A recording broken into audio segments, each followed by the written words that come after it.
పునాదులు వేసి ఇక్కడ పరిశ్రమలను తీసుకొచ్చే బాధ్యత మన ప్రభుత్వం తీసుకుంటుంది. ఇందిరమ్మ రాజ్యంలో ప్రజాపాలన చేస్తుంది అని నేను ఈ సందర్భంగా మీ అందరికీ తెలియజేస్తున్నా. మిత్రులారా, నేను పిసిసి అధ్యక్షుడిగా బాధ్యత తీసుకున్న తర్వాత 4-5 రోజుల్లోనే మొట్టమొదటి పర్యటనకు వచ్చింది ఆదిలాబాదు జిల్లా నిర్మల్ నియోజకవర్గానికి వచ్చిన నేను మొదటి కార్యక్రమాన్ని ఆదిలాబాద్ నుంచే ప్రారంభించిన.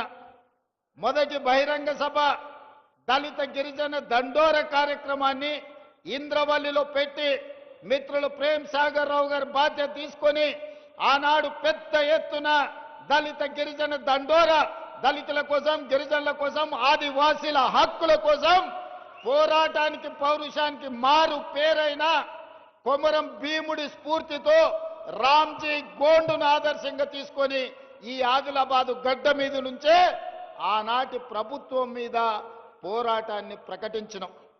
ఆ ఇంద్రవెల్లి స్ఫూర్తిగా 40 సంవత్సరాల పైగా ఆనాడు హక్కుల కోసం ఇంద్రవెల్లి ఆదివాసీలు పోరాటం చేసి ఎంతో మంది నేల కొరిగినరు. వాళ్ళందరినీ వాళ్ళ కుటుంబాలను గుర్తిస్తాం, ఆదుకుంటామని చెప్పి అదే విధంగా ఇంద్రవెల్లి అమరవీరుల స్తూపాన్ని పర్యాటక కేంద్రంగా ప్రకటిస్తామని ఆనాడు ప్రకటించడం జరిగింది.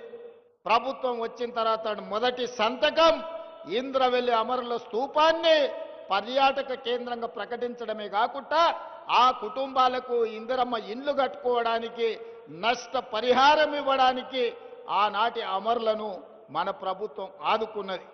అదే కాకుండా ఆనాడు ప్రేమ్ సాగర్ రావు గారు అన్నారు, మీ పాలమూరు జిల్లాను ఎట్లయితే అభివృద్ధి చేసుకుంటావో మా ఆదిలాబాదును కూడా మీరు దత్తత తీసుకోవాలి, ఆదిలాబాదును అభివృద్ధి చేయాలని మిత్రులు ఆనాడు చెప్పడం జరిగింది.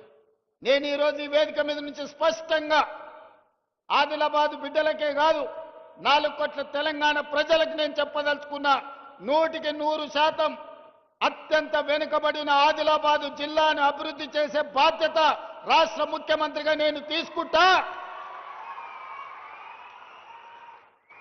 రాబోయే 2 నెలల్లో ప్రత్యేకమైన ప్రణాళికలు తీసుకొని ఇక్కడికే వచ్చి ఎంపీ నగేష్ గారు చెప్పినట్టు ప్రతి నియోజకవర్గానికి ఉమ్మడి ఆదిలాబాదు జిల్లా యొక్క అభివృద్ధికి సంబంధించి సమీక్ష సమావేశాలు కలెక్టర్లను వివిధ శాఖల అధికారులను అక్కడికే పిలిపించి రోజు మొత్తం సమీక్ష చేసి మీ సమస్యలకు పరిష్కారం చూపించి మీ అభివృద్ధి పనులకు నిధులను మంజూరు చేసే బాధ్యత నేను తీసుకుంటా.